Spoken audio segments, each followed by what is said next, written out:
안녕하세요. 반갑습니다. 같이 기도하시겠습니다. 은혜와 사랑이 풍성하신 우리 아버지 하나님, 허물과 죄로 하나님의 원수가 되었던 저희들을 주님께서 불쌍히 여기시고 독생자 예수 그리스도를 이 땅에 보내셔서 고난받으심과 보배로운 피를 내심으로 우리 죄를 용서하시고 이 천국 소망 가운데 살아갈 수 있는 귀한 은혜 베푸심을 감사드립니다. 또 지난 한 주간도 주님의 은혜 가운데서 또 복음이 선포되고 또 많은 분들이 말씀을 들을 수 있도록 허락하심에 감사드립니다. 우리가 들은 바 말씀을 흘러 떠내려 보내지 아니하고 마음속에 심겨지고 싹이 나며 천국 곳간에 들어질 수 있는 알곡으로 준비될 수 있도록 도와주시고 우리가 남은 이 생에 주님 은혜에 보답하며 주님 영광을 위하여 힘있게 살아가는 저희들 될 수 있도록 도와주옵소서. 이 복음이 증거되는 곳곳마다 주님 함께 해주시고 어떤 시련과 고난과 역경이 있다 할지라도 굴하지 아니하고 맡겨주신 사명을 잘 감당할 수 있도록 함께 해 주옵소서. 또 함께하기를 원하지만 여러 가지 형편같이 함께하는 지들 혹 또 육신의 연약함으로 함께하지 못한 지혜도 있습니까? 주님께서 위로해 주시고 또 권능의 손길로 어루만져 주시고 우리가 하루속히 그 시험에서 또 건강의 연약함에서 극복해서 복음을 위해 함께 일해 나갈 수 있도록 도와주옵소서. 오늘 교제 시정도지 성령님만 의지하며 주 예수님 이름으로 기도드립니다. 아멘. 신약 성경 디도서 3장을 보시겠습니다. 디도서 3장 4절에서 7절 말씀을 제가 읽어 올리겠습니다.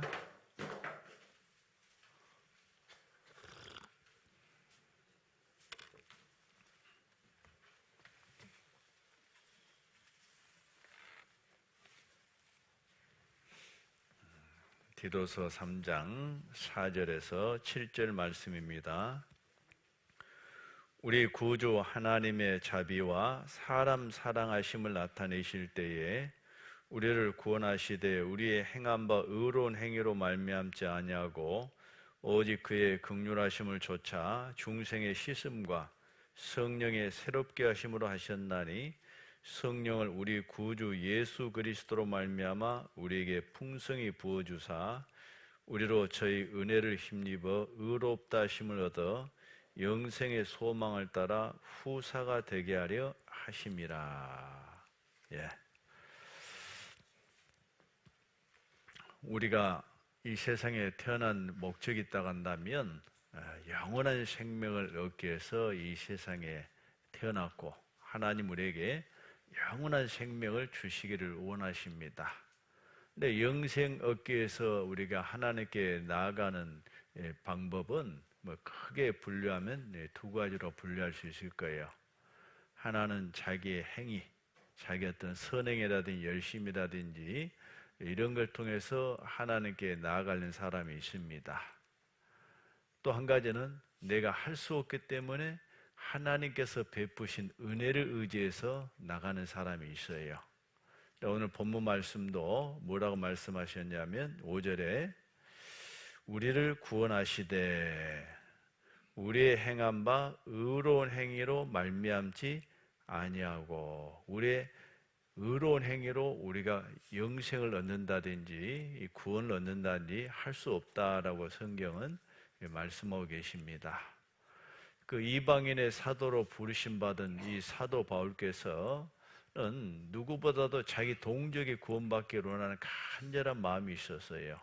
그래서 어디를 가든지 유대인에게 먼저 전도했는데 유대인들은 복음을 받아들이지 않았거든요. 그러나 이방인들이 잘 받아들였어요. 왜 그럴까라고 고민을 해봤는데 그 원인이 바로 로마서 10장에 기록되어 있어요. 저희가 유대인들이 하나님께 열심히 있으나 지식을 쫓은 것이 아니고 자기 의를 세우려고 힘써 하나님을 복종치 아니했다라고 말씀하고 계시거든요. 그 하나님께서 우리를 구원하기 위해서 예비하신 방법이 있고 그 하나님 의가 있는데 그 하나님의 의를 쫓는 것이 아니고 자기 의를 세우려고 힘써 하나님을 복종치 아니함으로 구원을 받지 못하고 있다라고 말씀하고 계셔요. 우리는 확실하게 알아야 될 것은 우리의 의로운 행위로는 아무도 구원을 받을 수 없다라는 것을 우리가 분명히 알 때, 자기 노력이 포기될 때 하나님의 은혜가 우리에게 임할 수가 있어요. 그래서 오늘 우리의 행한 바 의로운 행위로 말미암지 아니하고 오직 그의 긍휼하심을 쫓아. 이 긍휼이라는 게 불쌍히 여긴다라는 뜻이거든요.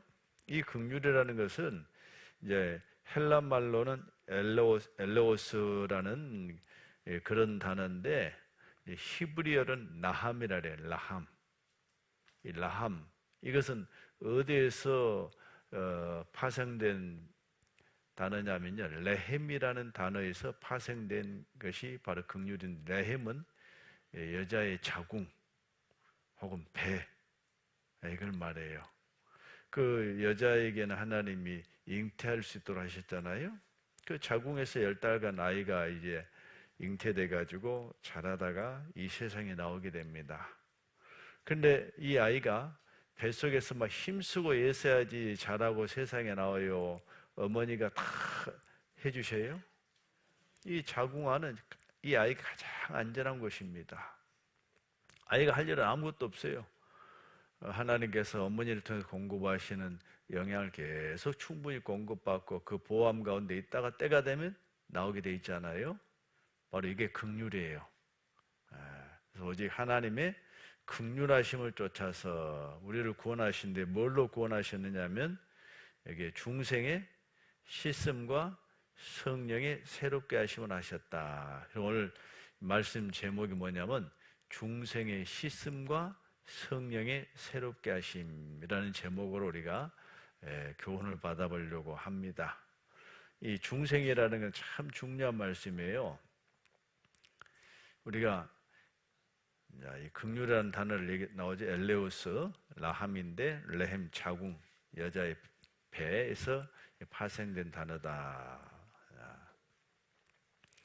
예수님께서 니고데모라는 유대인의 간혹에 중요한 말씀을 하셨어요. 뭘 하셨냐면 사람이 거듭나지 않으면 하나님 나라를 볼 수가 없느니라. 거듭나야만이 하나님 나라를 볼 수 있다. 이걸 한자로 중생이라 해요. 중생. 거듭중자, 날생자. 우리가 한번 어머니 뱃속에서 태어나죠. 그 상태로는 우리 하나님 나라 볼 수도 없고 하나님 나라 갈 수도 없다. 오직 거듭나야 된다. 본 어게인이라 그러죠. 이 거듭난 사람만이 하나님 나라를 보고 갈 수 있다 하니까 이 니고데모라는 사람은 유대인의 간원인데 아니 사람이 늙으면 어떻게 모태에 들어갔다 나올 수 있겠습니까? 거듭나 엄마 뱃속에 들어갔다가 다시 나와야 될 줄로 생각했어요. 근데 사실 내가 천국 가게 해서 엄마 뱃속에 들어갔다가 나올 수가 있다고 한다면 글쎄 가능할런지. 아마 벌써 나이가 꽤 들면 엄마 뱃속에 들어갔다 나오면 엄마 어떻게 돼요? 배 터져 죽을 거예요. 그래도 어머니가 살아계시면 한번 시도해 볼 만한데 돌아가시고 안 계시면 어떻게 할 거예요? 이 세상적으로는 똑똑한 사람도 이 영혼의 진리에 대해서는 무지한 것을 우리가 알 수가 있어요. 그래서 예수님께서 육으로 난 것은 육이다. 내가 너 몸이 다시 태어날까 말한 게 아니다. 성령으로 난 것은 영이 성령으로 나야 된다 하시면서 사람이 물과 성령으로 나지 않으면 하나님 나라에 들어갈 수가 없느니라. 이 물과 성령으로 다시 태어나야 되는데 그걸 우리의 몸을 말한 게 아니에요. 허물과 죄로 영혼이 하나 앞에 죽어 있죠? 그 영혼이 다시 태어나야 된다 그 말이에요. 육으로 난 것은 육이요, 성령으로 난 것은 뭐라고요? 영이 성령으로 다시 태어나야 된다 그 말입니다. 그리고 이 거듭난다라는 게 어떤 의미가 있냐면요, 하나님이 주신 생명을 받는다라는 뜻이세요. 하나님이 주신 생명을 받는다. 자기 행위로 거듭난 게 아니에요. 하나님이 주신 생명을 받아야만이 허물과 죄로 죽었던 영혼이 다시 살아나는 거예요. 그 사람만이 하나님 나라에 갈 수가 있는데, 그래서 베드로전서 1장 3절 4절에도 뭐라고 말씀하셨냐면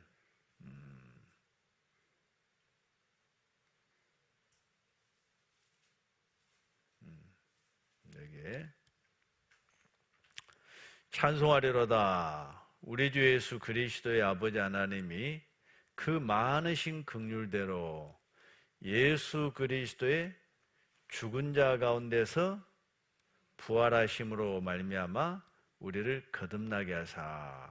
자, 우리를 이미 거듭난 성도들에게 우리가 어떻게 거듭나느냐 지금 말씀하고 계시죠? 예수 그리스도께서 죽은 자 가운데서 부활하심으로 말미암아 우리를 거듭나게 하셨다. 그래서 거듭나는 방법은 예수님의 죽으심과 부활하심으로 사람이 거듭나게 되는 거예요. 그래서 복음의 핵심은 두 가지요.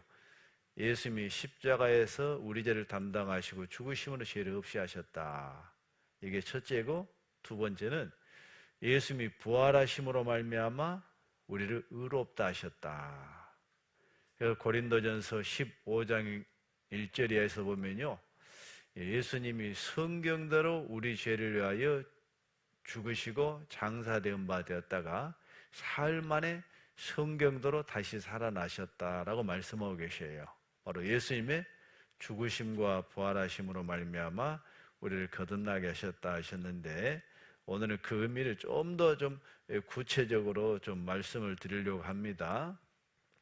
예수님의 이 죽으심과 부활하심을 통해서 우리가 거듭나는데, 내가 환상을 봤다든지 병고침 받았다든지 이렇게 거듭난 것은 그건 거듭난 게 아니에요. 그냥 속는 거예요. 오직 예수님의 죽으심과 부활하심으로 말미암아 이 거듭나는 건데, 이 거듭나는 문제를 말씀하시면서 요한복음 3장에 예수님이 또한 중요한 말씀을 하셔요. 어떤 말씀을 하시냐면요, 그 이스라엘 역사 속에 있었던 한 사건을 말씀하시는데, 하늘에서 내려온 자 곧 인자 외에는 하늘에 올라간 자가 없느니라. 자, 예수님의 신분을 말씀하시죠. 예수님 어디서 오셨어요? 하늘에서 내려온 자다. 우리는 땅에서 난 자예요. 우리는 흙에 속한 자예요. 예수님은 하늘에서 오신 분이셔요. 그가 우리 죄를 없이 하려고 나타내신 바 된 것을 너희가 아나니 그에게는 죄가 없느니라. 죄 없는 분만이 죄인의 죄를 해결할 수 있기 때문에 바로 거룩하신 하나님이 인간의 몸을 입고 이 땅에 내려오신 분이 예수님이시다, 그 말입니다. 하늘에서 내려온 자 곧 누구예요? 인자. 인자라는 게 뭐냐면 하나님이 사람으로 오신 분이시다, 이게 인자예요. 외에는 하늘에 올라간 자가 없느니라. 예수님은 하늘에서 내려오셨다가 다시 하늘로 올라가신 분이십니다. 모세가 광야에서 뱀을 든 것 같이 인자도 들리하리니. 이걸 알려면요, 모세가 광야에서 뱀을 든 사건을 알아야 돼요. 그래야만 예수님이 하신 말씀의 의미를 정확하게 우리가 알 수가 있습니다. 인자도 들리하리니 이는 저를 믿는 자마다 영생을 얻게 하려 하심이니라. 자, 그래서 우리가 구약에 있었던 민수기 21장에 있었던 사건을 살펴보려고 하는데요,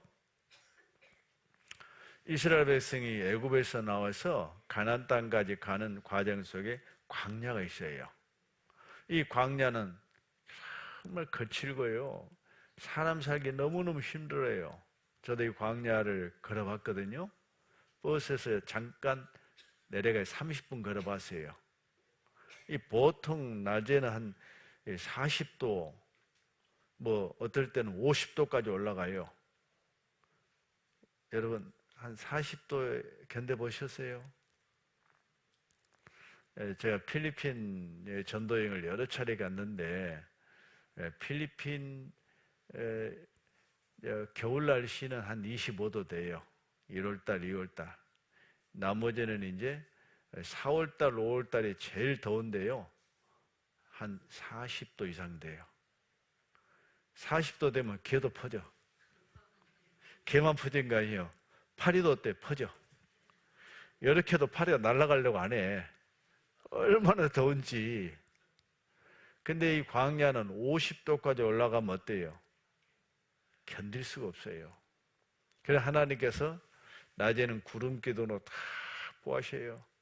이 광야는요, 그렇게 뜨거워도 그늘 밑에 가면 시원해요. 밤에는 또 온도가 영하까지 떨어져요. 일교차 우리하고는 엄청 심해요. 그래서 밤에는 하나님이 구름 기둥 가운데 불 기둥을 보내가지고 원활하게 그들을 보호해 주셨어요. 또 먹을 것이 없으니까 아침마다 만나를 내려주셨는데, 여러분 만나 맛이 어쩐 줄 아세요? 꿀 섞은 과자와 같다. 그건 처음 먹어본 거예요. 그래서 야, 이거 신기한 거 처음 봤는데 이게 뭐냐? 이게 뭐냐? 이게 만나라는 말이에요. 맛있게 먹었는데 이 만난 것도 매일 먹으니까 질렸는가 봐. 그리고 목마르니까 하나님 반석을 쳐서 또 물을 공급해 주셨거든요. 처음에는 감사했지만 나중에는 어때요? 그것도 지속되니까 어때요? 아이고, 맨날 만나만 주냐, 이 박한 식물에는 없도다 하면서 하나님을 원망하고 불평했거든요. 이것들 봐라 하고 하나님이 원망한 사람들의 불뱀, 독뱀을 보내가지고 물게 하셨어요. 그래, 죽는 사람이 나타났거든요. 아이고 하나님, 우리가 잘못했습니다. 우리를 좀 용서해 주십시오. 하나님께 모세에, 그래, 너희를 문 그 불뱀을 놋뱀으로 만들어 가지고 장대에 높이 달아라 하셨어요. 그래서 민수기 21장에 보면 여호와께서 불뱀들을 백성 중에 보내어 백성을 물게 하심으로 이스라엘 백성 중에 죽은 자가 많은지라. 여호와께서 모세에게 이르시되 불뱀을 만들어 장대에 달라 물린 자마다 그것을 보면 살리라. 모세가 놋뱀을 만들어 장대에 다니 뱀에게 물린 자마다 놋뱀을 쳐다본 즉 살더라 했죠. 자, 뱀을 뭘로 만들라고요? 놋뱀. 놋뱀으로 만들어 장대에 달아라 하셨습니다. 그리고 놋뱀을 쳐다본 즉 살더라 하셨는데, 자, 놋뱀을 쫙 만들었고 장대에 더 높이 달아놨어요. 야, 뱀에게 물린 사람들아, 이 장대에 달린 놋뱀을 쳐다보라. 야, 그런데 혹시 의학적인 상식이 있다 합시다. 어떻게 반응할까요? 여보시오 모세, 우리가 뱀에게 물렸다니까? 뱀에게 물렸는데 그 징그러운 뱀을 또 봐라고? 안 봐.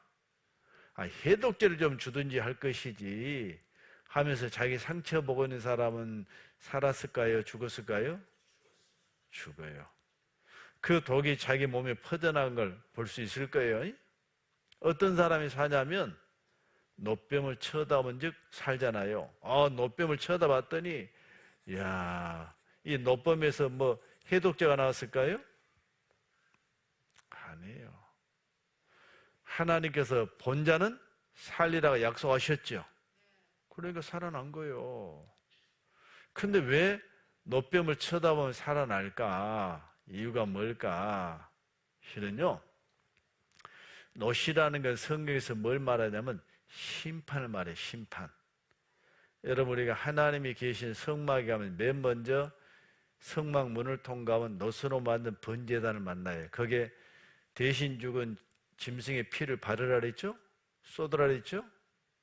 그 짐승을 태워. 이 놋은 심판을 말하는 거예요. 이스라엘 백성 자기가 지은 죄를 짐승한테 안수해 넘겼어요? 그 짐승이 어때? 대신 심판받으니까 죄 용서를 받는 거예요.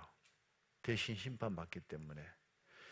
그들이 원망했던 죄가 이제 심판을 받았다. 이게 놋뱀이에요. 놋뱀. 심판받았구나.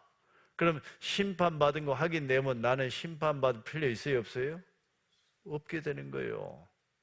또 왜 장대 위에다 달았느냐? 장대.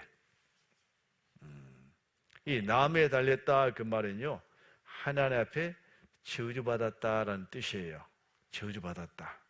그래서 신명기 21장에 뭐라고 하셨냐면, 사람이 만일 죽을 죄를 범함으로 내가 그를 죽여 나무에 달거든 그 시체를 나무 위에 밤새도록 두지 말고 당일에 장사하여 내 하나님 여호와께서 내게 기업으로 주시는 땅을 더럽히지 말라. 나무에 달린 자는 하나님께 저주를 받았음이니라. 이 죽을 죄를 범함으로 죽여서 나무에 달아놓죠? 이건 하나님 앞에 저주받았다 그거예요. 근데 시체를 밤새도록 두지 말라. 왜? 밤새도록 시체를 달아두면 저주가 끝나지 않았다 그 말이에요. 그 시체를 당일에 끌어내려야만이 어때요? 저주가 끝났다라고 선언이 되는 거예요. 저주가 끝났다. 나무에 달린 자는 하나님께 저주를 받았음이니라 하셨죠? 자, 이제 우리도 나무에다가 뱀을 쫙 달아놓은 거예요. 이 노뱀을 달았죠? 이게 뭘 말하냐면요, 예수님께서 모세가 광야에서 뱀을 든 것까지 장대에 들었죠. 인자도 들려야 된다. 이건 바로 예수님이 십자가에 높이 들려야 될 걸 말씀하신 거예요. 자, 예수님이 십자가 달리실 때 여호와 하나님께서 뭘 하셨냐면, 여호와께서 우리 무리의 죄악을 그에게 담당시키셨죠. 인간이 범한 죄를 대신 담당하시고 십자가에 달리신 거예요. 그리고 우리의 죄 때문에 채찍을 맞으시고 손과 발이 못에 찔리시고 머리가 가시멜로간에 찔려서 물과 피를 쏟아주셨어요. 그리고 예수님이 나무에 달리셨다 그 말은 우리 대신 저주받으셨다 그 말입니다. 우리가 할 일은 뭐냐면요, 이제 나를 보는 것이 아니고 십자가의 내 죄를 대신 담당하시고 내가 받을 죄에 대한 심판을 대신 받으신 예수님을 보는 거예요. 불뱀을 보는 자는 살리라 하셨죠? 우리가 할 일은 뭐냐면 십자가를 하신 예수님을 봐야 됩니다. 그래서 땅 끝에는 모든 백성아 나를 악망하라 했습니다. 땅 끝에 모든 백성아 나를 악망하라. 악망은 뭐냐? 쳐다보는 거예요. 그리하면 구원을 얻으리라. 야, 내가 심판받을 자리에 예수님이 달리셨고 그 거룩한 물과 피를 다 쏟아주시고 다 이뤘다 하셨죠. 그리고 예수님의 시체는 밤새도록 달아났어요? 당일에 끌어내렸어요? 당일에 끌어내렸어. 다음 날은 안식일인지라. 그 시체를 달아놓으면요, 하나님의 저주가 안 끝난 거예요. 그래서 시신을 끌어내려서 아리마대 요셉의 무덤에 장사를 지냈어요. 이것은 우리의 죄에 대한 심판과 저주가 끝났다라는 걸 지금 말씀하신 거예요. 그래서 갈라디아서 3장 13절에도 뭘 하셨냐면, 그리스도께서 우리를 위하여 저주를 받은 바 되사 율법의 저주에서 우리를 속량하셨다. 율법의 저주는 죄삭은 사망인데 우리를 속량하셨다 그러면요, 값을 치르고 우리에게 자유를 주셨다. 노예를 해방시켜 주려면 노예 값을 줘야 돼. 성경은 30이거든. 은 30. 죄삭은 사망이죠. 죄 없는 분이 대신 죽어야 돼. 죄 없으신 예수님이 대신 죽으심으로 우리 죄값을 다 지불하신 거예요. 그리고 우리를 이제 구원해 주셨어요. 속량하셨으니 기록된 바 나무에 달린 자마다 저주 아래 있는 자라 하였습니다 하셨죠. 우리 죄값이 다 지불됐어요. 완벽하게. 또 베드로전서 2장 24절에 뭘 하셨냐면요, 예수님이 친히 나무에 달려 그 몸으로 우리 죄를 담당하셨으니, 앞으로 담당하실 거예요? 이미 담당하셨어요? 이미 담당하셨어요. 이는 우리로 죄에 대해 죽고 의에 대하여 살게 하라 하심이라. 제가 채찍에 맞음으로 너희는 나음을 얻었나니. 이미 심판이 거기서 집행이 됐고 심판이 끝났다 그거예요. 우리는 뭘 해야 돼요? 십자가를 바라보는 거예요. 십자가 십자가 내가 처음 볼 때에 나의 마음에 큰 고통 제하네. 오늘 믿고서 내 눈 밝았네. 참 내 기쁨 영원하도다. 십자가 십자가. 바로 내가 달릴 자리에 예수님이 대신 달리시고 대신 고난 받으심으로 우리 죄를 용서하신 것이 바로 십자가입니다. 우리 죄에 대한 심판은 이미 거기서 끝났어요. 예수님께서 바로 모세가 광야에서 뱀을 든 것 같이 인자도 들리하리니 이는 저를 믿는 자마다 믿는 거예요. 뭐예요? 그걸 보고 확인하는 거예요. 아, 죄 심판 끝났구나. 영생을 얻게 하려 하심이라 하셨죠.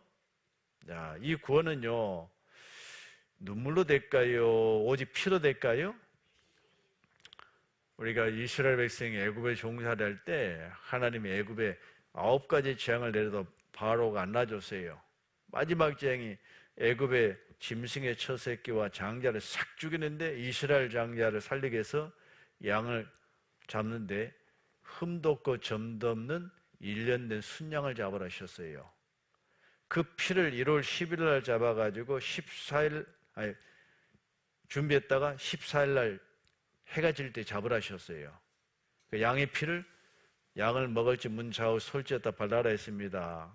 이렇게 이제 상인방 또 문 좌우 솔지에다 피를 바르고 이 안에서 양의 고기를 먹어라. 그러면 심판자가 이 피를 볼 때 넘어가려라 해갖고 이스라엘 장자가 구원을 받았습니다. 원래 이스라엘 장자도 죽어야 돼. 근데 피를 발랐다 그 말은 장자 대신에 죄 없는 양이 죽었다라는 증거잖아요. 그러나 피를 보고 심판이 넘어가는 겁니다. 이거 뭘 말하냐?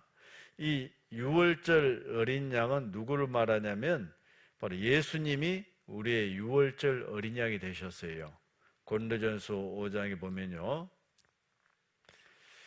우리의 유월절 양 곧 그리스도께서 희생이 되셨느니라. 그래서 이거 유월절이라는 것은 패스오버, 심판이 넘어간다 그 말은 피를 보고 심판이 넘어가는 거예요. 예수님은 유월절 어린 양으로 오셨죠. 그리고 예수님이 이제 못이 박히시고 머리에 가시멜로가 쓰시고 그 보배로운 피를 다 흘려주셨습니다. 우리가 바로 예수님이 하신 일을 믿는 것이 어때요? 피를 바르는 거예요. 아, 예수님이 내 죄를 담당 피를 내주셔서 내 죄를 용서해 주셨구나. 우리 마음으로 믿는 거예요. 이 사실을 믿을 때 이제 심판이 어떻게 돼요? 넘어가는 거예요. 믿는 마음으로 바라보니 나를 용서하고 내 죄 사하시려 주가 흘리신 보혈일세. 그래서 에베소서 1장 7절에 뭐라 하셨냐면 우리가 그리스도 안에서 그의 은혜의 풍성함을 따라 그의 피로 말미암아 구속 곧 죄사함을 받았으니. 자, 우리가 중요한 것은 죄사함을 받아야 돼요. 그래 이제 허물과 죄로 죽었던 영혼이 살아날 수 있는데 이 죄사함은 뭘로 받아요? 그의 피로 죄사함을 받는 거예요. 그래서 우리 찬송가로 있죠. 나의 죄를 씻기는 예수의 피밖에 없네. 다시 정케하기도 예수의 피밖에 없네. 여러분, 예수님 피에 따라 내 눈물 좀 보태야 돼요. 연못 좀 보태야 돼요. 열심히 보태야 돼요. 다 필요 없는 거예요. 오직 예수님 피만이 우리 죄를 용서하신 거예요. 그 죄 용서함을 받을 때 우리가 구속이 돼요. 이 구속이라는 건 뭐냐면 값을 치르고 우리를 구원하셨다고. 죄값을 예수님이 대신 치러주셨죠. 이게 다른 말로 하면 구원이요, 구원. 제가 한 번은 어떤 분 물어봤어요. 구원 받으셨습니까? 구원 받았대. 죄사하면요? 그건 모르겠대. 이게 진짜예요, 가짜예요? 가짜예요. 다른 거 몰라도 죄사함 받은 게 확실해야 돼요. 이게 바로 영혼 구원이라 그래요. 죄사함은 오직 예수님 피로만 받을 수 있어요. 그런데 여러분, 예수님 피가 얼마나 놀라운 피인 줄 아세요? 우리가 어떤 물건이 얼마만큼 가치가 있는지 알려면요, 그 물건을 우리가 사기 위해서 지불한 대가를 보면 그 소중함을 알 수가 있습니다. 여러분, 집에 강아지 키우죠? 강아지가 아파가지고 동물병원에 갔더니요, 치료비 10만 원이래요. 치료해줘요? 갖다 버려요? 10만 원 정도면 좀 아까워도 치료해주겠죠? 근데 1,000만 원이래. 치료해줘요? 갖다 버려요? 그렇죠. 근데 제가 일산에 있을 때요, 저희 집사님, 회장님이 집에서 개를 키우셨는데, 이 개가 막 아파가지고 그 치료비가 6천만 원 들었다 그러더라고요. 근데 개님이 가셨어. 그 가족이 얼마나 슬퍼한지 몰라. 장례까지 성대하게 치러줬대. 그 회장님은 개를 엄청 소중하게 하니까 그러죠. 우리 같은 뭐 1,000만 원 들어간다면 뭐 거들떠 볼 사람 글쎄 없을 것 같은데. 근데 내 자식이 아파하고 병원 갔더니 치료비에 1억 들어갔는데 갖다 버려요? 빚내서라도 고쳐줘야 돼요. 빚내서라도 고쳐줘야지. 왜? 내 자식이니까. 그만큼 소중하잖아요. 여러분, 그 예수님의 피는요, 무엇을 말씀하시는지 아세요? 하나님의 그 생명 자체를 말하는 거예요. 그래서 사도행전 21장을 보면요, 이 교회는 하나님이 자기 피로 사신 교회라서요. 하나님이 자기 피, 예수님 피 흘려서 교회를 세우셨거든요. 우리가 피를 흘렸다 그 말은 자신의 모든 것을 다 드렸다 그 말이에요. 생명을 다 드렸다 그 말입니다. 바로 하나님이 죄인을 구원하기 위해서요, 자신의 모든 것을 희생하셔서 우리를 구원하셨다 그거예요. 이건 하나님이 사람을 얼마나 귀하게 여기시느냐 그거예요. 나는 여호와 보시기에 존귀한 자예요. 내 부모는 나를 무시할지 몰라도, 친구들은 나를 무시할지 몰라도 하나님 어때요? 그 무엇보다 우리를 더욱 사랑하시는 분이세요.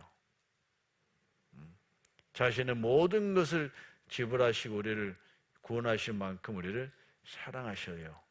그의 피로 우리를 구원해 주셨습니다. 그래서 베드로전서 1장 18절에 말씀하시기를 너희가 알거니와 너희 조상의 유전한 망령된 행실에서 구속된 것은 은이나 금같이 없어질 것을 한 것이 아니요 오직 흠없고 점없는 어린 양 같은 그리스도의 보배로운 피로 한 것이니라. 바로 그리스도의 보배로운 피로 우리 죄를 용서해 주셨어요. 그 이상 대가를 지불할 수 없어요.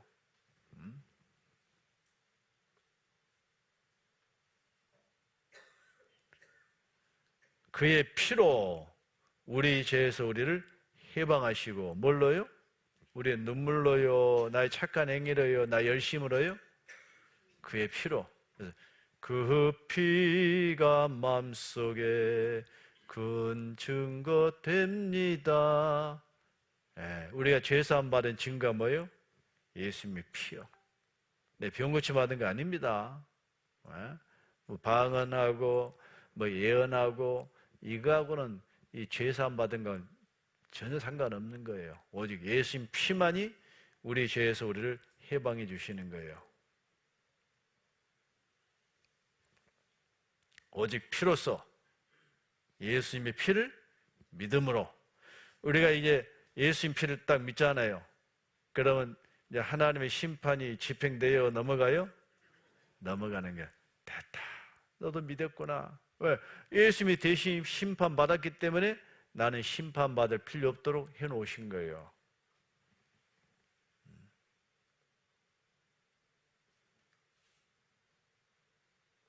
아, 우리가 이 성경에서 가장 중요한 말씀이 한 가지 있어요.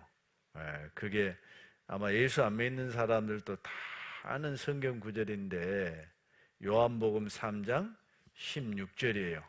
요한복음 3장 16절에 보면 뭘 하셨냐면요, 하나님이 세상을 이처럼 사랑하사, 이처럼이라는 게 얼마만큼인지 알려면 이것 깨닫고 나면 이해가 돼요. 이처럼 사랑하사 독생자를 주셨으니 이는 저를 믿는 자마다 멸망치 않고 영생을 얻게 하려 하심이니라. 이 죄인을 대신해서 독생자를 우리에게 보내주셨고, 예수님이 피 흘리신 사실을 이제 믿는 자는 어때요?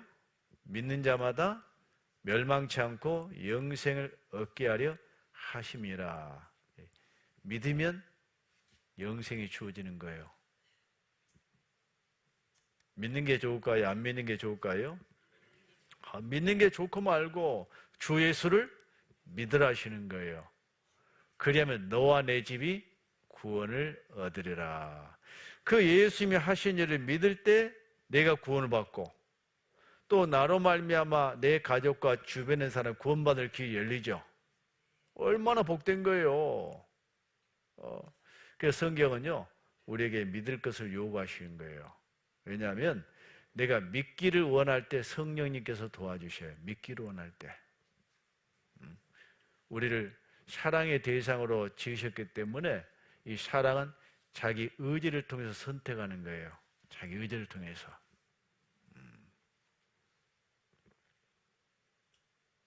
그래서 17절에 하나님이 그 아들을 세상에 보내신 것은 세상을 심판하려 하심이 아니요 저로 말미암아 세상이 구원을 받게 하려 함이라. 저를 믿는 자는, 예수님이 하신 일을 믿는 자는 심판을 받지 아니하는 것이요, 믿는 자는 심판이 없어요. 반면에 믿지 아니한 자는 하나님의 독생자 이름을 믿지 아니함으로 벌써 심판을 받은 것이니라 하셨는데, 이제 이거 의미를 생각해 봅시다. 내가 태어나서 지금까지 살면서 지은 죄가 있죠. 또 오늘 또 내가 지은 죄가 있지요. 오랜만에 좀 늦잠 좀 자볼랐더니 깨네. 성질나. 아예 밥을 먹다 보니 뭘 하나 씹혀서 화가 나죠. 그것도 죄요. 노하는 자마다 심판을 받게 되고, 오늘 또 하루 또 죄를 지었어요. 또 죽는 날까지 죄 지을까요, 안 지을까요? 또 죄를 짓겠죠? 우리가 태어나서부터 죽는 날까지 지을 모든 죄는 언제 심판받느냐? 한 번 죽는 것은 사람에게 정하신 바요, 그 후에는 심판이 있으니, 딱 죽음을 건너갈 때 이제 심판이 집행되는 거예요. 근데 죽음 건너편에 심판이 기다리고 있는데, 내가 받을 심판을 누가 대신 담당하고 받으셨느냐? 예수님께서 2000년 전에 내 죄를 대신 담당하고 십자가에서 죄에 대한 심판을 받으시면서 뭘 하셨어요? 다 이뤘다, 죄값 다 갚았다 라 선언하셨어요. It's finished, 끝났다 하신 거예요. 자, 심판은 내가 죽음을 건너가서 받아야 되는데 예수님이요 2000년에 미리 다 받아주셨어요. 후불이요 선불이요? 선불로. 여러분, 우리가 밥을 먹으면 보통 후불로 내죠? 근데 성미 급한 친구가 밥값을 대신 쏜다고 딱 내줬어. 그럼 나는 나올 때 밥값 걱정해야 돼요? 친구가 고맙다면 돼요? 고맙다면 돼. 죄는 내가 지었는데 예수님이 죄값을 미리 다 갚아주셨어요. 나는 주님 앞에 어때요? 감사합니다 하면 되는 거예요. 완벽하게 다 치러주셨거든요. 그래서 이 사실을 믿는 자는 심판을 받지 아니하는 것이요, 믿는 자는 심판이 없어요. 반면에 아이고 죄는 내가 지었는데 죄값은 내가 치러야지, 끝까지 자기가 죄값 치르겠대. 그러면 믿지 않는 자는 독생자의 이를 믿지 아니함으로 심판이 그에 머물러 있어요. 끝까지 안 믿으면 어때요? 그대로 심판이 집행돼요. 믿는 게 좋아요? 안 믿는 게 좋아요? 믿는 게 좋지요. 그래서 이제 지옥 갈 죄는요, 한 가지밖에 없어요. 뭐가 있느냐? 우리가 범한 모든 죄값은 다 지불됐는데 끝까지 예수님이 하신 일을 안 믿는 사람이 있죠? 죄에 대하여라면 저희가 나를 믿지 아니하며, 이 안 믿는 죄 때문에 지옥 가는 거예요. 자, 안 믿는 죄는 없애려면 어떻게 하면 돼요? 믿으면 돼. 믿기만 하면 돼. 믿기만. 에?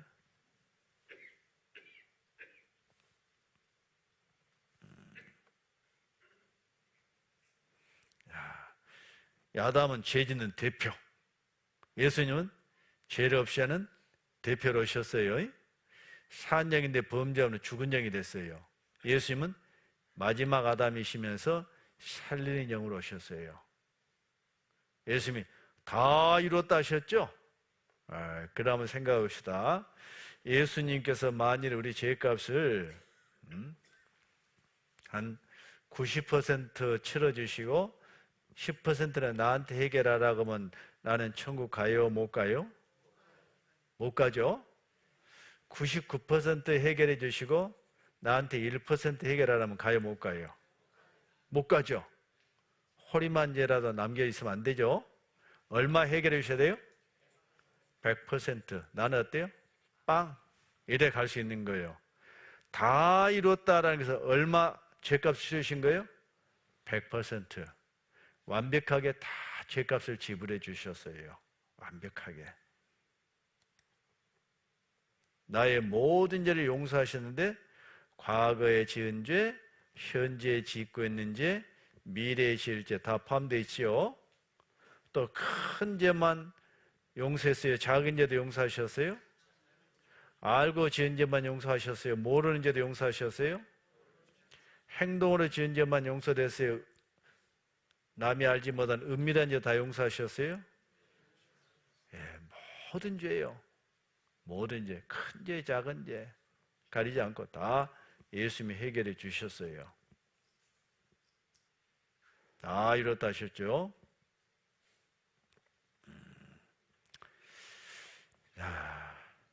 그런데도 혹시 이런 분이 계실지 몰라.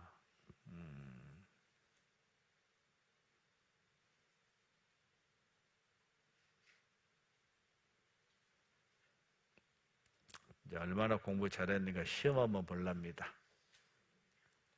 요한복음 5장 24절에 내가 진실로 진실로 너에게 노니 내 말을 듣고 또 나 보내신 이를 믿는 자는 영생을 얻었고 심판에 이르지 아니하나니 사망에서 생명으로 옮겼느니라. 자, 우리는 예수님의 복음을 들었죠?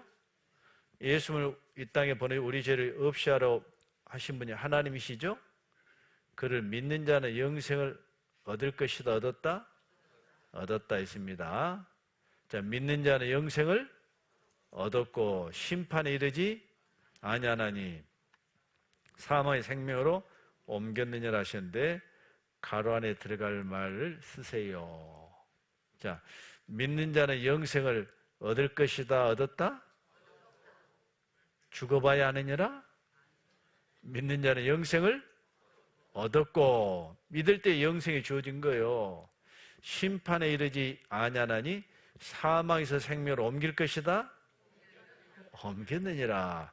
사망 집안에서 생명 집안을 옮겨 놓으셨어요. 믿을 때. 내가 저에게 영생을 주노니 영원히 멸망치 아니할 터이요 또 저희를 내 손에서 뺏을 자가 없느니라. 뭘 주셨냐면 영생을 주셨는데 영원히 뭐예요? 멸망치 아니할 터이요. 영생은 영원한 구원이에요. 영원한 속죄된 영생이에요. 다시는 멸망이 없다 그 말입니다. 구원 취소돼 안 돼요? 취소되지 않아요. 죄를 내 손에서 빼앗을 자가 없느니라. 또 요한복음 1장 12절에 영접하는 자 곧 그 이름을 믿는 자들에게는, 영접이라는 게요, 뭐 영접 기도하는 게 아니에요. 그 이름, 예수님의 이름 하신 일을 믿는 자들에게는 하나님의 자녀가 되는 권세를 주셨어요. 자, 영접하는 자가 뭘 말하죠? 그 이름을 믿는 자들이에요. 뭐가 되는 권세를 주셨어요? 하나님의 자녀가 되는 권세를 주신 거예요. 이게 혈통으로 된 게 아니에요. 육정으로 인간 노래 된 게 아니에요. 오직 하나님께서 난 자들이니라. 바로 예수님이 내 죄를 담당하시고 죽으셨다라는 것을 믿을 때 우리 하나님 자녀로 거듭나게 되는 거예요. 야, 나는 새카만 죄인이었고 하나님은 심판자이셨어요. 근데 내가 이제 예수님이 오셔서 내 죄를 담당 피를 흘려 주셨거든요. 이 사실을 이제 믿음으로 말미암아 나는 하나님의 자녀로 태어났고, 하나님은 이제 심판자이셔요, 아버지가 되셨어요? 아버지가 되신 거예요. 하나님 이렇게 정해놓으신 거예요. 영접하는 자 곧 그 이름을 믿는 자들에게는 하나님의 자녀가 되는 권세를 하나님이 확 주신 거예요. 우리 탈북자들이 있죠. 저도 최근에 한 분 탈북한 걸 봤어요. 정말 고생 많이 하더라고.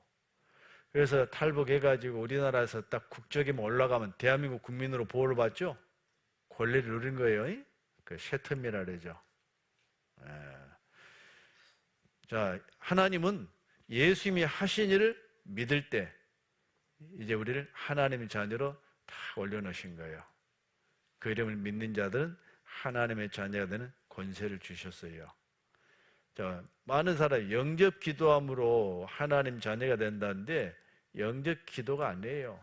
그 이름을 믿는 것이 바로 하나님의 자녀로 우리가 태어나는 방법입니다.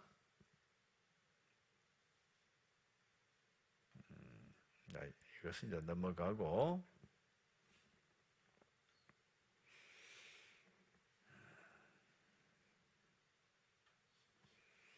제가 이제 지금까지 말씀드린 것을 딱 정리해 보면 이걸 뭐라냐면요, 베드로전서 1장 8절에 예수를 너희가 보지 못하였으나 사랑한도다. 이제도 보지 못하나 믿고 말할 수 없는 영광스러운 즐거움으로 기뻐하니 믿음의 결국, 우리가 이 사실 믿잖아요. 믿음의 결국 뭘 받아요? 영혼의 구원을 받음이라. 이 믿음으로 받는 건 영혼 구원, 이게 가장 중요한 거예요. 이거 확실해야 돼요. 이걸 딱 믿으면요, 언제 죽어도 천국을 가도록 하나님이 다 해놓으셨어요.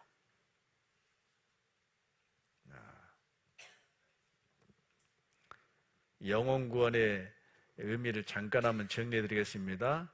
우리가 구속 곧 제삼을 받았다. 이 제삼 받는 게 영혼이 구원받는 거예요. 이건 영생을 얻은 거고, 이제 사망의 생명으로 옮겨 놓으셨고, 이제 이 사실을 믿을 때 하나님 우리를 의롭다 해주셔요. 이게 칭의라 그래요. 칭의. 나는 죄밖에 안 지었는데 예수님이 하나님의 말씀 온전히 순종하심으로 우리 죄를 용서해 주셨고, 예수님의 예수는 하나님의 율법을 온전히 다 지키셨거든요. 그걸 우리에게 넘겨주신 거예요. 이걸 칭의라 합니다. 우리를 의롭다 해주셨다. 또 하나님의 자녀가 되었다. 하나님의 후사. 부모가 준비한 모든 것은 자녀에게 상속주죠. 하나님 예배하신 모든 것은 누구 주시려고요? 이 사실을 믿는 사람에게 상속하시기 위해서 준비하신 거예요. 하나님이 자기를 사랑하는 줄 예배하신 모든 것은 사람이 눈으로 보지 못하고 귀로도 듣지 못하고 마음으로도 생각지 못했담과 같도다. 얼마나 영광스러운 나라가 준비된지 몰라요. 우리 하나님 나라의 후사고 상속자입니다. 또 우리의 사실을 믿을 때요, 실은 믿게 도와주신 분이 성령님이셔요. 성령님이 우리 속에 들어와 계셔요. 이게 정말 중요합니다. 아까 중생의 시스템이 있었죠? 두 번째가 뭐예요? 성령의 새롭게 하심이 있어요. 중생의 시스템과 성령의 새롭게 하심이 있는데, 우리가 언제 이 성령을 받느냐? 제가 할렐루야 기도원도 가봤어요. 저 포천했는데, 왔더니 뭐 버스들이 막 수십 대가 와 있더라고요. 그리고 옆에 또 조그만 토굴들이 엄청 많네. 그 라라라라라라라 막 하더라고요. 그래서 저거 뭐 한답니까 했더니 방언 터지라고 거기서 막 기도하는데 라라라라라라라 하다 보면 어느 순간 방언이 터진대요. 왜 방언 받으려 한대 했더니 그 성령 받은 증거라나? 아니 스님들도 방언하던데. 이게 오해하고 있는 거예요. 방언 받은 거와 성령 받은 거는 별개입니다. 성령은 Holy Spirit이에요. 죄인 속에는 성령이 들어오실 수가 없어요. 언제 우리가 성령을 받게 되냐면, 베드로가 가로되 너희가 회개하여 각각 예수 그리스도 이름으로 세례를 받고 죄사함을 얻으라. 그러면 성령을 선물로 받으리니. 언제 성령을 선물로 받아요?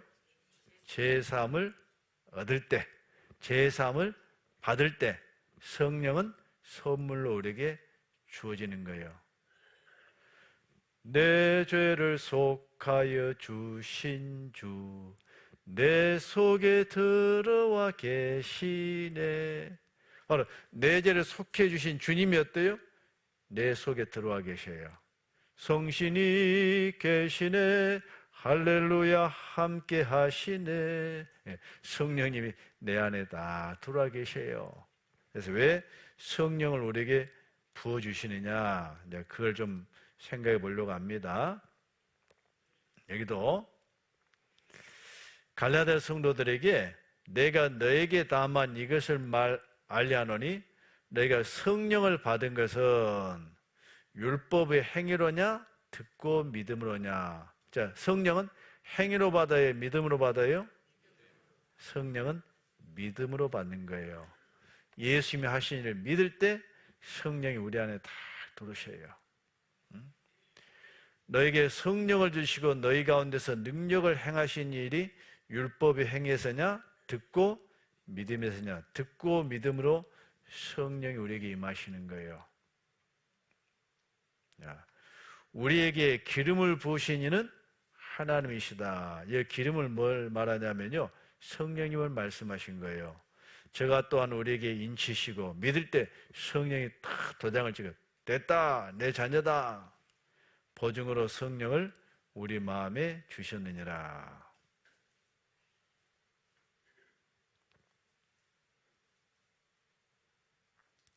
고린도서 6장 19절에 보면요, 이제 너희 몸은 너희가 하나님께로부터 받은 바 너희 가운데 계신 성령의 전인 줄 알지 못하느냐. 이 보면 너희 몸은, 이제 우리가 구원을 받았죠. 그러면 그 속에 성령이 와 계시죠. 그래서 우리 몸을 이제 성령의 전이다, 성전이다 하시는 거예요. 이제 너희는 너희 것이 아니라 값으로 산 것이 되었으니, 이것도 중요해요. 예수님이 피를 내서 우리를 사셨잖아요. 그러면 이제 이 몸은 내 것이에요, 주님의 것이에요? 주님이 비싼 대가를 지불하고 사셨다. 우린 주님의 소유가 됐다는 걸 아셔야 돼요. 그래서 너희 몸으로 하나님께 영광을 돌리라.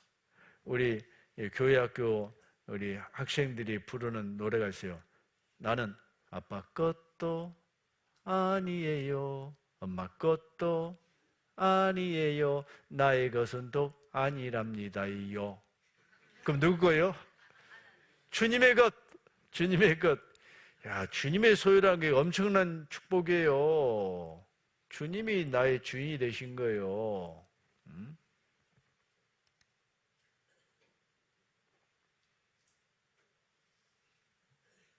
이제 하나님께 영광을 돌리는 삶을 우리가 살아가야 됩니다. 이것이 바로 영혼 구원 받을 때 어때요?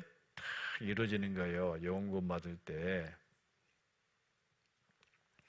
그럼 영혼구원 받으면 다 됐느냐? 아니, 이제 신앙의 출발점에서 출발하는 거예요. 이제 영혼구원 받은 사람은 이제 하나님 자녀로 태어났죠.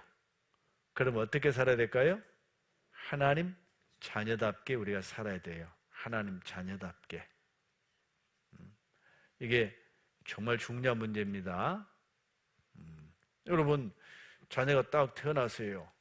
누구 닮아야지 부모는 기분이 좋아요? 또 탤런트 닮아야 돼요? 부잣집 닮아야 돼요? 못났어도 자기 닮아야 돼요? 자기 닮아야 돼. 닮은 거 없으면 발가락에도 쳐다보더라고요. 하나님께서는 우리를 구원하신 목적이 뭐냐면 이제 우리 속에 그리스도의 형상이 이루어지기를 원하신 거예요. 그리스도 형상이 우리 안에 이루어져야 됩니다. 이제 두 번째 구원을 좀 말씀드리려고 해요. 베드로서 1장 4절에 보면요.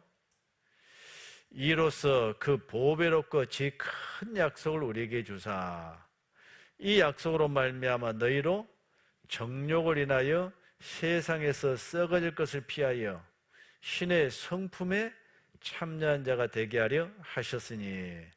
자, 우리를 구원하신 목적이 이제 두 번째는 뭐예요? 신의 성품이 우리 안에 이루어지기를 원하신 거예요. 그 그리스도의 인격이 우리 안에 이루어져야 됩니다. 애들도 이제 점점 자라다 보면 누구 닮아가요? 부모 닮아가죠. 그럼 부모가 기뻐. 이 요리는 신의 성품에 이르러야 된다. 그래서 이걸 뭐라 하냐면 성품구원이다 그래요. 또 다른 말로 하면 생활구원이다. 생활 속에 그리스도 형상이 이루어져 간다. 신학적으로 이걸 뭐라냐면 성화라래요. 우리가 주님이 거룩하신 것처럼 우리도 점점 거룩하게 변해 간다. 그러니까 성품구원, 생활구원, 성화 다 같은 말입니다.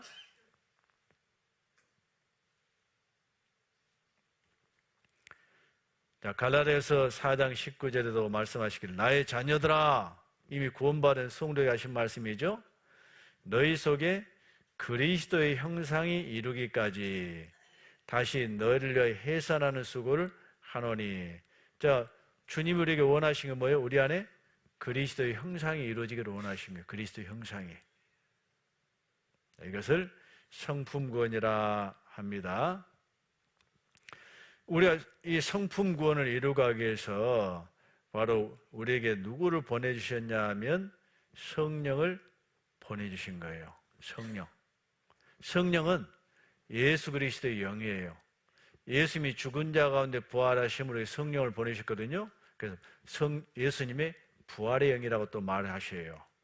그래서 성령을 기름 붓듯 하셨죠. 성령의 새롭게 하심이 있어요. 성령이 오시면 무슨 일 하시느냐?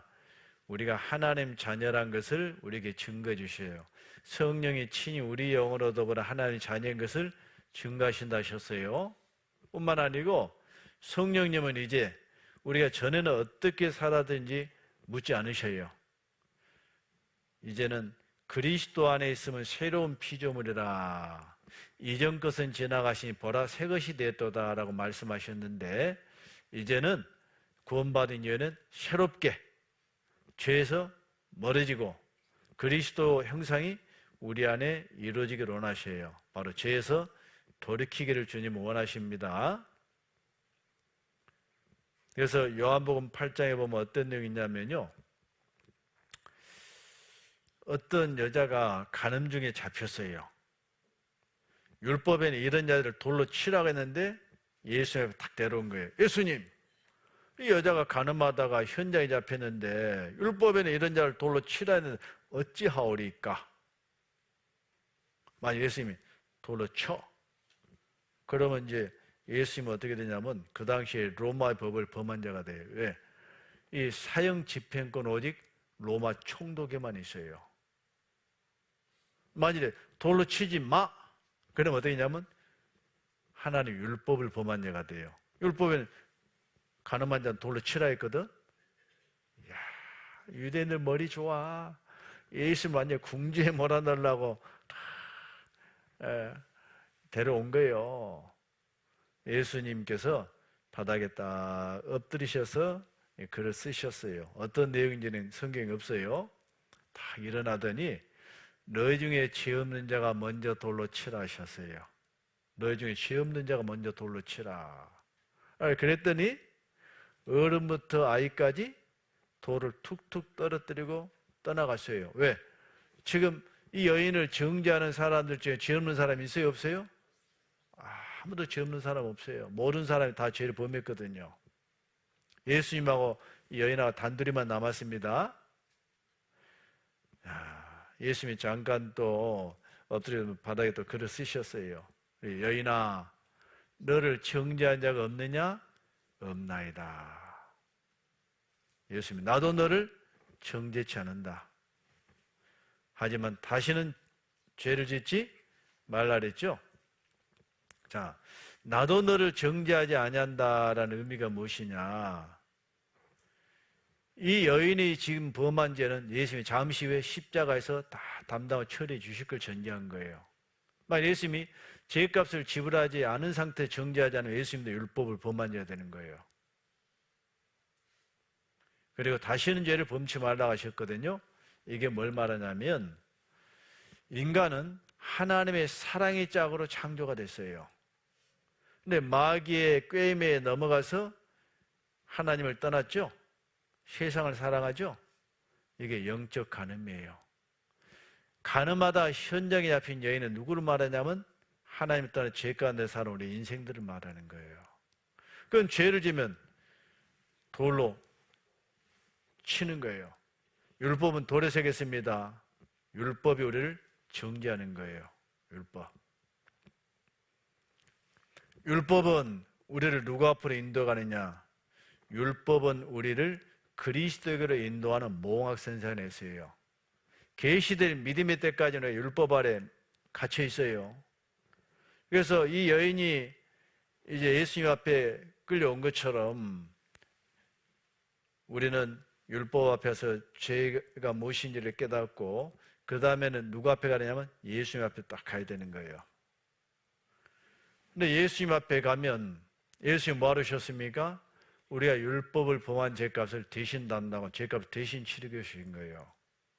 그래서 예수님은 나도 너를 정죄하지 않는다 하고 선언하신 거예요. 그리고 끝난 것이 아니고 그 예수님 피로 죄 용서 받은 사람이 요구하신 것이 있죠? 뭘 요구하시죠? 가서 다시는 죄를 범치 말라. 다시는 죄를 범치 말라. 이걸 요구하시는 거예요. 우리가 이걸 이제 충분히 이야기해서 뭘 하려냐면 회개에 대해서 다시 한번 좀 생각해 봐야 되는데 회개라는 게 두 가지 회개가 있어요. 첫째는 근본적인 회개가 있습니다.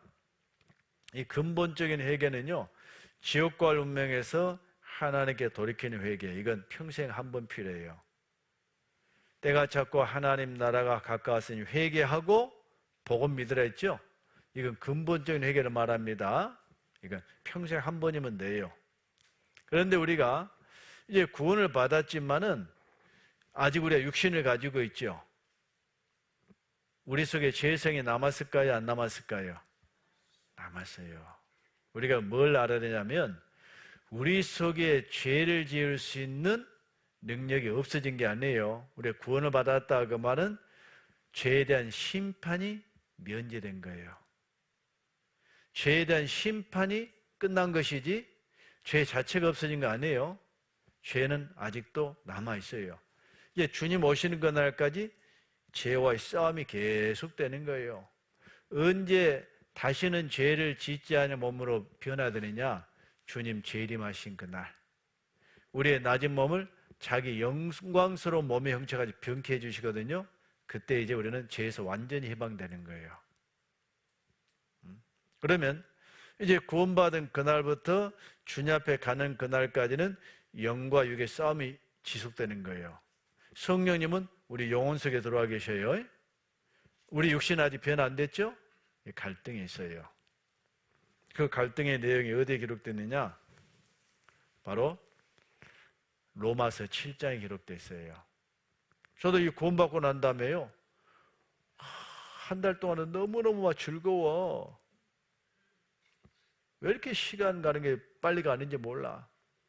한 달쯤 지났는데 없어진 줄 알았더니 제가 솔곰솔곰 기어 나오더라고. 이상하다. 내가 구원은 받았는데 왜 제가 나오지? 뭐가 잘못됐나? 근데 나중에 로마서 6장에 있다 깨달았어요. 속 사람은 하나님 법을 즐거워하되 내 지체 속에 또 다른 법이 나를 죄와 사망을 끌고 오는 것을 보는도다. 이 로마서 7장은 사도 바울이 담메색에서 구원받은 지 20년 후에 쓰신 편지가 로마서예요. 자, 그때도 사도 바울에게는 갈등이 있어요, 없어요? 있어요. 속 사람과 겉 사람의 갈등이 있는 거예요. 오호라 나는 공고한 사람이로다. 누가 나를 죄와 사망에서 건져내랴. 우리 주 예수 그리스도로 말미암아 하나님께 감사하리로다. 네. 그래서 어떻게 우리가 죄와 싸워서 이길 수 있느냐? 네, 그 내용이 이제 로마서 8장에 쭉 연결되는 거예요. 그리스도 예수 안에 있는 자는 결코 정죄함이 없느니 이는 생명의 성령의 법이 너를 죄와 사망에서 해방하였습니다. 네. 그리스도 예수 안에 있을 때 어때요? 그 생명의 성령의 법이 죄에서 이길 수 있도록 역사하시는 거예요. 네, 그걸 신앙생활하는데 그건 잠시 후에 살펴보기로 하고. 자, 그러면 이제 구원받은 사람도 죄를 지을 수 있다? 전혀 죄 지을 수 없다? 지을 수 있다. 이걸 아셔야 돼. 이걸 모르면요 헷갈려. 문제가 돼. 구원받은 사람이 죄를 못 짓는다. 이건 속이는 거예요. 그 비슷한 말씀이 있어요, 성경에. 근데 의미가 다른데 오늘 그렇게 하다 몇 시간 해야 되니까 나중에 기회 있으면 하기로 하고. 죄를 전혀 지을 수 없는 것이 아니에요. 지을 수는 있어요. 근데 그러면 어때요? 성령님이 싫어하셔.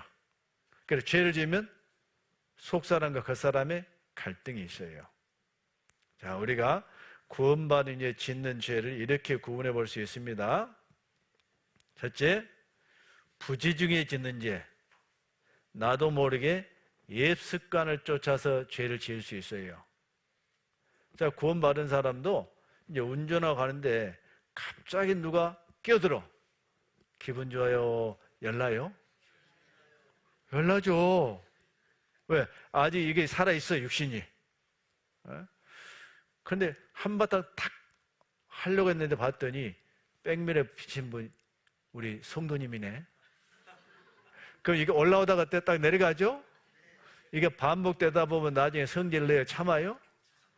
참다 보면 나중에 그 습관이 바꿔져요, 안 바꿔져요? 바꿔져요. 그래서 자기도 모르게 습관을 쫓아 짓는 죄가 나올 수 있거든요. 그러면 그것을 자백을 해야 돼.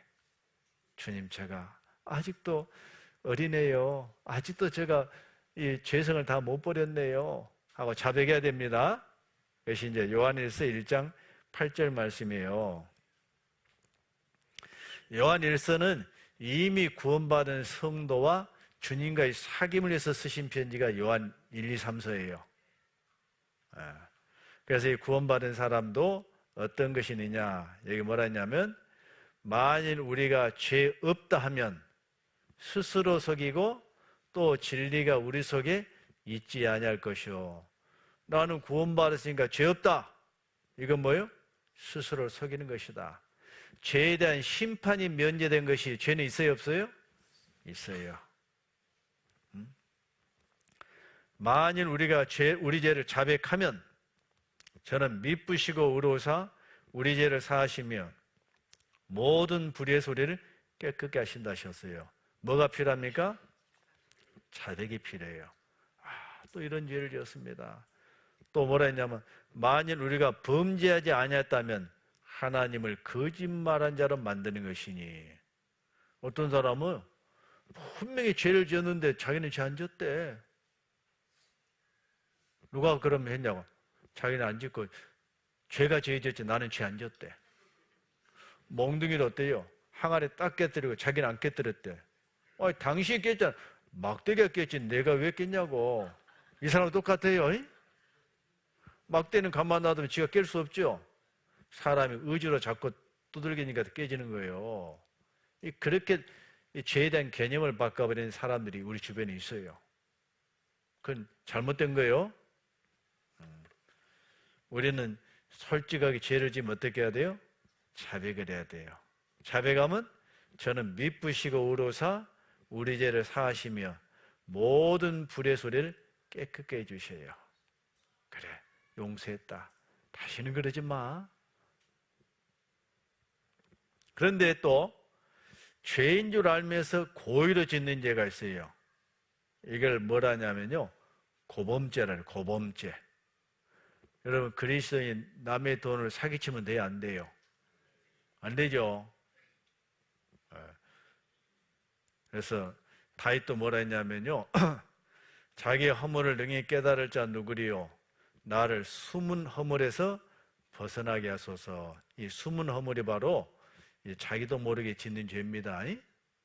이것에서도 벗어나게 해주시고, 또 주의 종으로 고범죄를 짓지 말게 하사 그 죄가 나를 주장치 못하게 하소서. 이 고의로 짓는 죄예요. purposely sin. 이 고의로 죄지면 하나님께서요, 그냥 용서 안 하셔요. 하나님 이름이 더럽히기 때문에 하나님 매를 드셔요. 징계를 하셔요. 그래서 히브리서 12장에 뭐라 하셨냐면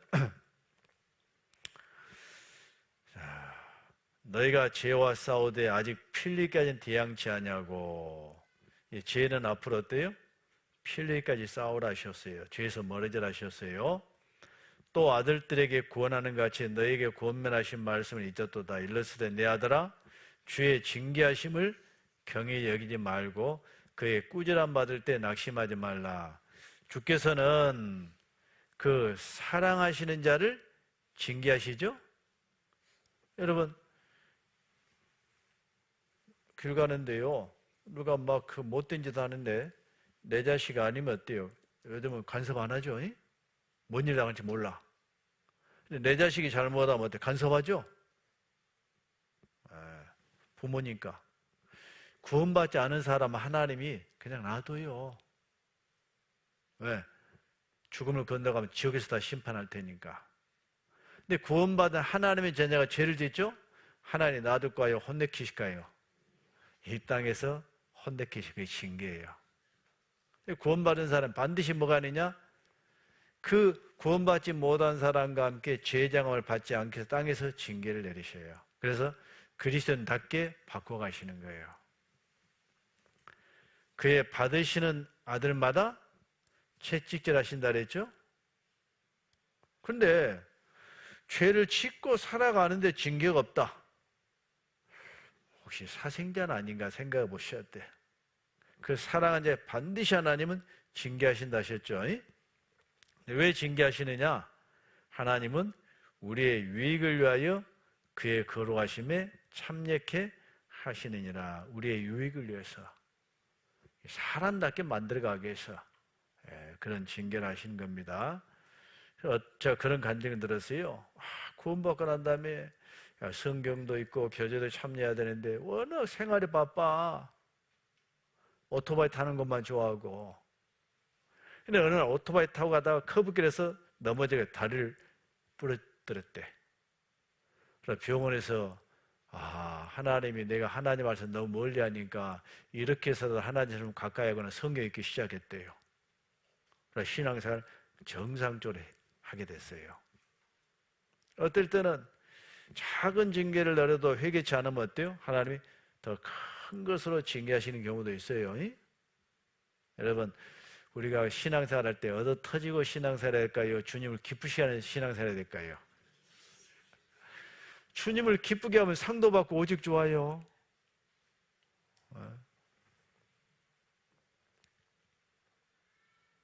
그래서 이 징계받는 사람들 있죠. 너희 중에 약한 자도 있고 병든 자도 있고 잠자는 자, 이건 그 생명을 하나님 먼저 데려가신 경우도 있어요. 가만 놔두면 그 사람으로 말미암아 하나님의 영광이 가려지면요, 먼저 데려가셔. 우리가 판단을 받는 것은 주께 징계를 받는 것이니 우리로 세상과 함께 죄장을 받지 않게 하려 하심이니라. 세상과는 우리를 딱 구별해가지고 세상 사람은 죽음 건너편에서 심판이 기다리고 우리는 땅에서 징계가 있습니다. 심지어 고린도 교회는요, 지어서는 안 될 죄를 지은 사람이 있었어요. 그 아비의 아내를 취하는, 계모를 취하는 일이 있었어요.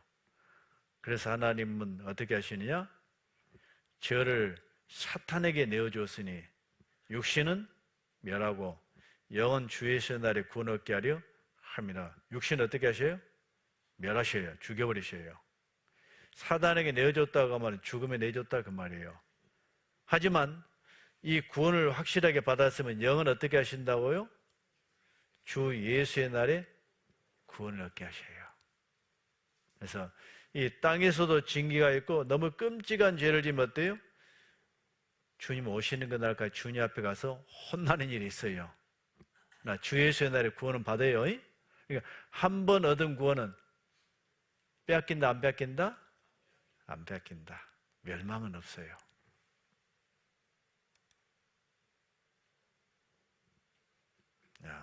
그래서 죄에서 우리를 돌이키게 하십니다. 또 이제는 죄에서 돌이킬 뿐만 아니고 성령을 보내주셔서 진리의 말씀을 쫓게 하셔요. 전에는 내 생각대로 세상의 어떤 사상과 교훈의 가르침을 받았지만은 이제는 우리는 진리의 말씀을 쫓아서 살아가게 하셔요. 그래서 요한복음 14장에 보면요, 내가 아버지께 구하겠으니 그가 또 다른 보혜사를, 사실 예수님도 보혜사이시고 이 다른 보혜사는 예수님과 동등한 보혜사 성령님을 말씀하신 거예요. 보혜사를 너에게 주사 영원토록 너희와 함께 있게 하려니 저는 진리의 영이라. 이 성령님은 진리의 영이십니다. 세상은 능히 저를 받지 못하나니 이를 저를 보지도 못하고 알지도 못합니다. 그러나 너희는 저를 아나니 저는 너희와 함께 가시며 너희 속에 계시겠습니다. 자, 이 성령님 어디 계신다고요? 너희 속에 계시겠습니다. 내 죄를 속하여 주신 주 내 속에 들어와 계시네. 구약시대 성령님은 잠깐 역사하시고 떠나셨어요.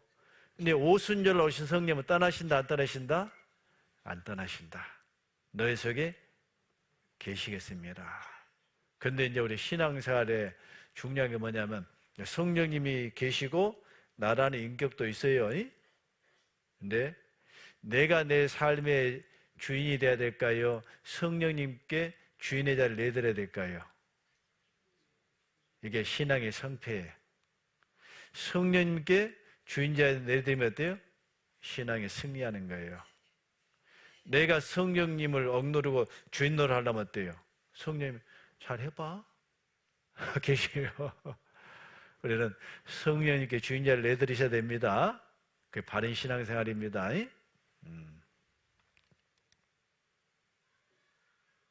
너희와 함께 거하시고 너희 속에 계신다 하셨습니다. 자, 그 성령님은 너희에게 모든 걸 가르치시고 내가 너희의 말한 모든 것을 생각나게 하시고 또 성령님은 뭘 하시냐면요, 너희를 진리 가운데로 인도하신다 하셨어요. 진리의 성령이 오시면 그가 너희를 모든 진리 가운데로 인도하신다 그랬죠? 자, 그래서 우리가 성령님의 인도함을 받는 생활은 뭐예요? 진리의 말씀 가운데 행하는 것이에요. 진리의 말씀.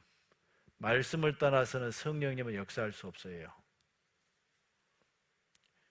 만일에 자기 생각대로 살아가면서도 자기는 성령을 쫓아 살아간다면 스스로 속이는 거예요.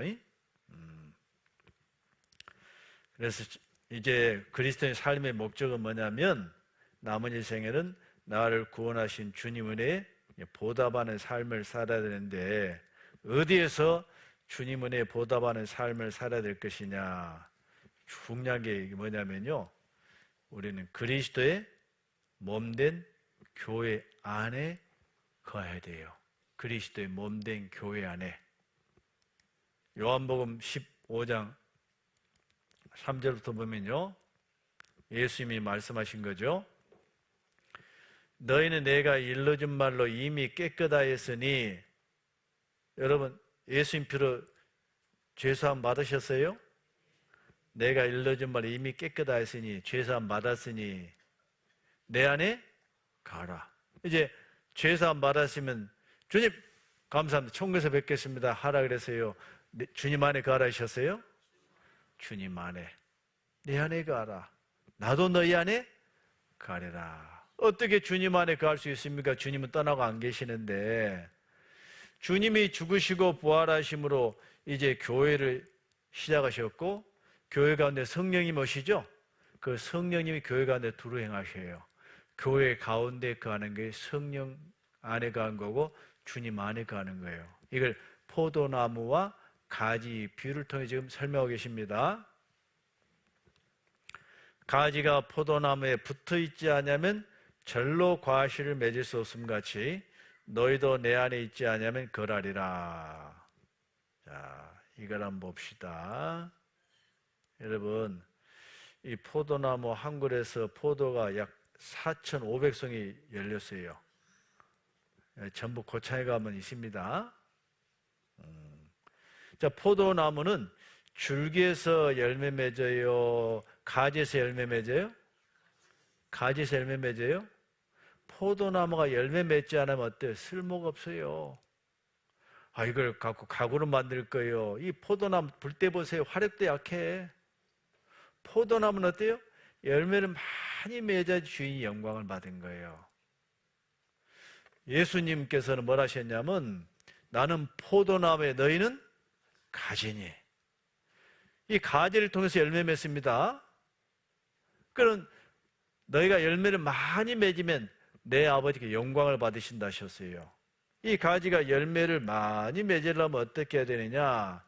이 포도나무 가지가 줄기에서 떨어져야 돼요? 연결되어 있어야 돼요? 연결되어 있어요. 붙어 있어야 돼. 그래야지 절로 과실을 많이 맺을 수 있어요. 우리의 책임은 이제 뭐냐면요, 붙어 있을 책임. 붙어 있을 책임. 마귀는 붙어 있게 할까요? 떨어지게 할까요? 마귀는 떨어지게 유혹해. 그 에베소 4장 3절에 보면 성령이 하나 되게 하시는 힘써 지켜라. 이 마귀는요, 어떻게든 비집고 돌아서 주님과 우리를 분리시키려고 그래요. 형제자매 사이와 우리를 분리시키려고 해요. 우리는 어떤 일이 있어도 교회에서 떨어지면 안 됩니다. 멀어져도 안 됩니다. 저도 그런 경험이 있어요. 어떤 형제가 나 꼴 보기 싫대. 나오지 말래 해서. 아니, 저 나갈 거고 형제님도 나오셔야 돼요. 여러분, 우리가요, 아이가 태어났습니다. 어머니의 사랑을 받고 자라야 됩니다. 근데 어떤 어머니 젖꼭지 물고 자라야 될까요? 죽은 엄마요? 산 엄마요? 산 엄마. 내를 낳아준 엄마. 이 교회라는 것은 성경에 뭐로 비유하고 있냐면 어머니로 비유해요. 어머니가 애 낳잖아요. 양육하잖아요. 주님은 교회를 통해서 역사하시는 거예요. 근데 교회가 살았는가 죽었는가 어떻게 알아요? 그 교회를 통해서 구원받은 역사가 있느냐 없느냐 그걸 보시면 알아요. 성령님이 교회 가운데 두루 행하실 때 구원받은 역사가 나타나는 거예요. 한때는 구원받은 역사가 있었는데 그 역사가 끝나는 교회들이 주변에 있습니다. 거기는 있을 필요가 없는 거예요. 저도요, 장로교에 있다가 딱 구원을 받았거든요. 그래서 만나는 사람마다 막 전도하기 시작했어. 그리고 교회가 한번 뒤집어졌어요. 한번 제가 고등학교 1학년 때 구원을 받았어요. 우리 지도교사가 부르더라. 장로님인데 또 목사님 불러. 너 좀 이상한 데 간다면서. 이상한 데 아닌데요. 제가 그토록 찾던 걸 찾았는데요. 진리를 알지니 진리가 너를 자유하는데 그 진리가 무엇인지 깨달았는데요. 그랬더니 양다리 걸치지 말라 그러더라고. 양다리 걸치면 죽은다고. 그래서 제가 그 말 듣고 그 교회에서 빠이빠이 하고 나왔어요. 6개월 만에. 후회한 적 한 번도 없어요. 왜? 거기서 제가 12년 동안 다녔지만은 구원의 확신이 없었는데 저는 일주일간 성경 배우고 구원의 확신을 얻었거든요. 그럼 만나는 사람을 전도해 그중에 뭐 구원의 역사가 나타나? 지금도 우리 교회가 내 주님이 두루 행하시잖아요. 우리 전국에만 해도 우리 교회가 200개 교회가 넘어, 해외에도 막 1000개 교회가 넘어요. 야, 하나님께서 정말 우리 교회를 귀하게 쓰시고 계시구나. 얼마나 감사한지 몰라. 한때는 복음이 전에 지금은 복음이 사라진 교회들 우리 주변에 꽤 있어요. 저는 알아요. 바로 산 엄마를 통해서 아이의 양육에 필요한 영양이 계속 공급되잖아요. 근데 제가 옛날에 그런 교회도 봤어요. 자기들은 전도해도 구원받는 역사가 없으니까, 제가 옛날 강주교회에 있었거든요. 구원은 강주교회에서 받고 신앙사는 자기들한테 오래. 그 말도 안 된 거예요. 아니, 애 난 사람이 잘 키워요? 애 못 난 사람이 잘 키워요? 낳은 사람이 훨씬 잘 키워요. 얘를 낳은 어머니가 어때요? 아이를 양육할 수 있는 젖도 하나님이 공급하시고 그 사랑도 공급해 주시는 거예요. 그래서 우리는 너희는 내 안에 거하라. 나도 너희 안에 거하리라. 이건 말씀 딱 굳게 붙잡아야 돼요. 그리스도의 몸된 교회 안에 거해야 됩니다. 그런데 또 한 가지 생각해 보셔야 돼. 딱 각 구원 받으신 분은요, 교회 형제자매가 천사 같아. 근데 좀 신앙생활 하다 보면 막 흉도 보이고 허물도 보여. 왜 이러지? 근데 여러분, 이 세상에는 완전한 교회 있을까요, 없을까요? 없는데 어떤 분은 완전한 교회를 찾아 나선 사람이 있어. 이 교회 저 교회 가도 못 찾아고 목사님 찾아왔대요. 목사님, 완전한 교회 있으면 소개 좀 시켜주세요. 그랬더니 목사님 자매님이 완전한 교회를 찾아서 그 교회 나가면 그때부터 그 교회는 불완전한 교회가 된답니다. 완전한 교회를 찾을 것이 아니고 주님이 역사하시는 교회를 찾아야 돼요. 거기에 머물러야 돼요. 언제 교회가 완전해진 줄 아세요? 우리 주님 재림하신 날 교회가 완성되는 거예요. 완전하게 우리가 주님 앞에 서게 되는 거예요. 그날까지는 구원받은 무리 가운데 어떤 어려움이 있어도 어때요? 떠나지 마시고, 하나님이 나한테 훌륭한 조개를 붙여주셨구나. 여러분, 돌이 가만히 있으면 이 돌이 뭐가 많이 나 있죠? 근데 물속에 있는 바위는 어때요? 뭐가 나요? 동글동글하게 변해가요? 동글동글하게 변해가. 제가 필리핀에 갔는데요, 바닷가에 유리가 반짝반짝 빛나더라고. 아이고 섬찟 했는데 가서 봤더니 이 유리가 동글동글 바닷물에 이게 마모가 돼가지고 얼마나 동글동글하니 상처도 못 내. 우리가 구원받은 무리 속에 있을 때, 그 말씀 가운데 있을 때 모난 부분이 어때요? 이리 깎이고 저리 깎이고 서로가 서로의 조교가 되는 거예요. 이제 그리스도 형상이 우리 속에 이루어지도록 주님이 역사하시는 거예요. 그리고 이제 또 우리 신앙생활을 위해서 하나님께서 많은 미물을 통해서 우리에게 교훈하고 계시는데, 제가 전에는 이 바닷가에 오면 갈매기 있죠. 갈매기를 좋아하는데 지금 갈매기 안 좋아해. 왜? 갈매기는 서로 있다가 한 놈이 약하죠? 상처 입죠? 그럼 나머지가 가서 공격해서 죽여버리더라고. 갈매기 엄청 싸나워요. 건들지 마세요. 근데 반면에 기러기는 달라요. 기러기는 서로 잘 협력해서 먼 곳까지 날아가는 새죠. 기러기 날아갈 때 조용조용 날아가요? 시끄러워요? 제가 일산에 있을 때요, 우리 교회당 뒤에 논이 많았는데 막 기러기 떼가 엄청나게 앉아. 그 양식을 먹으려고. 얼마나 시끄러우니 막 날아갈 때 뭐 기러 제가 그 소리가 어떠냐면, 힘내 잘 따라 힘내 하는 것 같아. 기러기는 V자로 날아가죠. 그건 제일 앞에 날아가는 기러기가 어때요? 제일 힘들어. 그 나머지 기러기는 앞에 기러기 때문에 좀 편하게 가. 그러다가 이게 너무 힘들면 뒤로 빠져. 뒤에 있는 기러기가 앞으로 가. 그리고 기러기 한 마리가 상처 입으면 두 마리, 세 마리가 같이 이게 기력을 회복할 때까지 도와주고 목적지에 다시 가는 거예요. 우리 그리스도의 신앙생활을 위해서 하나님이 보여주신 거 아닌가 생각이 들어요.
여러분, 같이 하시죠? 예, 이 갈매기는 개인 플레이예요. 기러기는 함께해요. 무리를 지어서 날아가요. 우리가 앞장서서 주님 일하신 분들 정말 어려움 많아 힘 많이 들어요. 그럴 때마다 용기 주시고 격려해 주시고 우리 잘 따라가고 있습니다. 힘내서 일하셔. 그렇게 해주셔야 돼요. 그럴 때 주님 우리 가운데 큰 역사를 나타내실 겁니다. 같이 기도하시겠습니다. 주님 감사합니다. 우리를 구원해 주시고 또 우리에게 복음을 전하기 위한 사명을 맡겨주셔서 또 지난 한 주간 하나님의 복음 말씀이 선포가 되었습니다. 그 말씀을 들으신 분들 마음을 또 붙잡아 주시고 또 우리가 믿음 안에서 함께 주님을 섬기며 주님의 거룩한 역사 가운데 함께 하다가 주님 오시는 그날 그 영광에 함께 참여할 수 있도록 은혜 베풀으시기 원합니다. 함께 수고하신 모든 지체들에게 또 힘을 주시고 또 기쁨과 감사한 가운데 남의 생애를 주를 위해 살아갈 수 있도록 역사해 주시기를 간구하며 주 예수님 이름으로 기도드립니다. 아멘.